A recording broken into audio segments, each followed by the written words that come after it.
This is the first lecture of the survey results of my Web Designers survey, and this lecture is about what designers do, how they make money, and where they find their clients. So let's get going.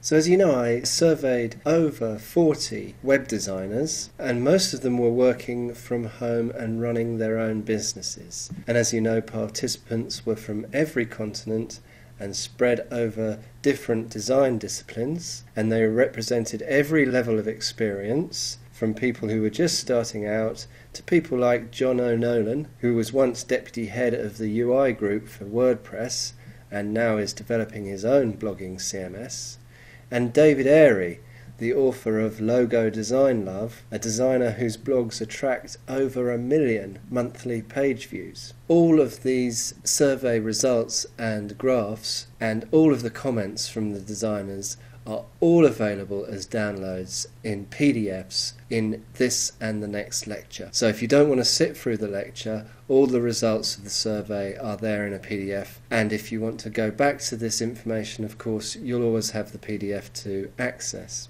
But let's get going with the survey, and the first question was, on average, how many hours a day do you actually spend designing? And of course this is a bit of a shock to some people. It's less than 4 hours a day average, so less than half the working day you actually spend designing. And this is pretty obvious and pretty standard because you're a business owner, you're not just a designer, and that's something you have to get to grips with. So what are you doing if you're not designing?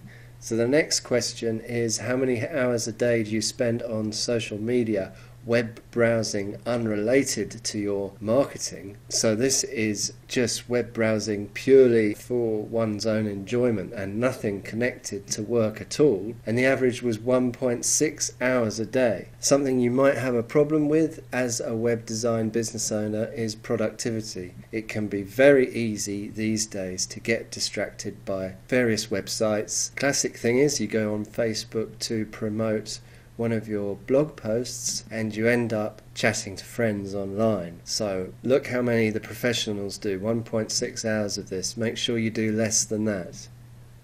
So this next question is more about work. How many hours a day do you spend on social media web browsing specifically related to marketing yourself? So this is going on Facebook, Twitter, forums, and liaising, networking with other designers and other professionals. And on average, our designers did 1 hour of this every day. And how many hours a day do you spend liaising, meeting, talking, or writing emails to clients? And the average for this was 1.3 hours a day of client contact.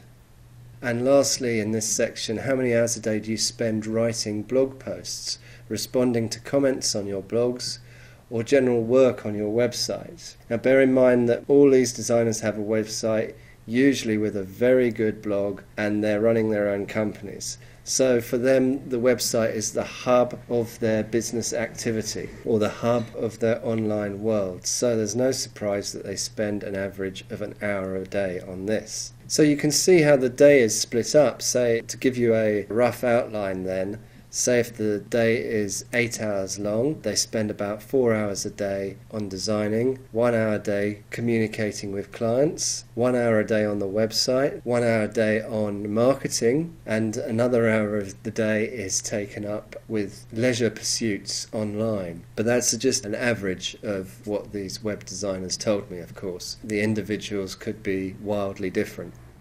Okay, so now we're coming on to the section about income. I wondered how designers were earning their money. So I asked about the income and how it splits, and this brought some interesting results. So, first question I asked was, what percentage of your annual income do you receive from clients in the country you operate in? As you can see, the average is only 67% income comes from their country. And for some of them, none of their income comes from clients from within their country. So it's a good idea to realize that this is an international global business. And some US-based designers will only work with US-based clients, maybe, but otherwise it's more likely that you'll be working for people from all around the world, which is a good thing.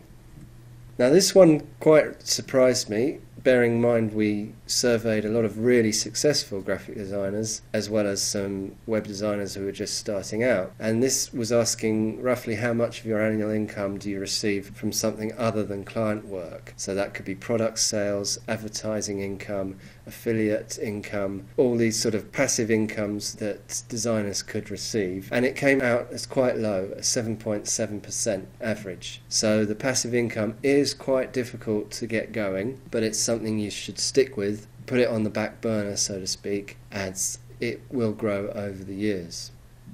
Next question, roughly how much of your annual income do you receive from your single biggest client? Now, I wasn't surprised with this at all, because you will find once you get going after a few years that you will develop some really good long-term relationships with some excellent clients, and that's certainly how I make most of my client money, and an average of nearly 40% from our web designers comes from their biggest single client. So just one client, they get an average 40% of their income, and that's not surprising. So, another question about work, which is how much do you outsource to others? And now, again, I thought this was quite a low average, but you can see on average, most of the web designers do their own work, and they outsource very little. I must admit, I do outsource a little bit more than that on Elance, Odesk and Crowdspring and others, but only 8.6% of our designers' client work was outsourced. And the next question, over the last year, what percentage of income did you receive from clients you had worked for before? Now, your best clients are your current clients, and it's no surprise that this was quite high at 47.7%. I think it could have been higher, really, because a lot of your work after a few years will come from regular clients or recommendations from those regular clients. And that's the next question. Over the last year, what percentage of income did you receive from recommendations? And that came out as 30%. No surprises there. Most of your income comes from your regular clients or recommendations from them. And just to back that up, over the last year, what percentage of income did you receive from new clients? And that's only 20%. So you can see how difficult it is if you're starting out. You've got to make that figure 100%, obviously. You can only have new clients. So that's why it's always best to start out part-time and increase as the years go by. But no surprises really that new clients represented only 20% of our web designers' annual income. So where do you find these new clients? Here are the answers. The most common ways people get new clients is from their websites. After that, we have other, and this is probably clients that they have met face-to-face in some way, either going to a meetup or through some local business group or something like that. Third-party websites, that's things like Odesk and Elance. I wouldn't advise somebody from the United States or Europe joining those sites in order to get work because the rates are so low. It's much better to get work through your website.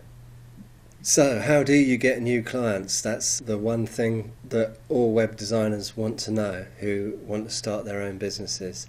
And here are some great quotes I got from my 40 or so web designers, and this is how they get new clients, and there's a lot of great ideas in here, so I'm going to read them all out for you. First one says, I get my clients from a combination of cold emailing twice yearly, one print card mailed per year, my website, my blog, social media, LinkedIn and Twitter, particularly the latter, commenting on others' blogs and various online forums. Another one said, cold calling, but to people who are past or present colleagues of current clients in similar fields.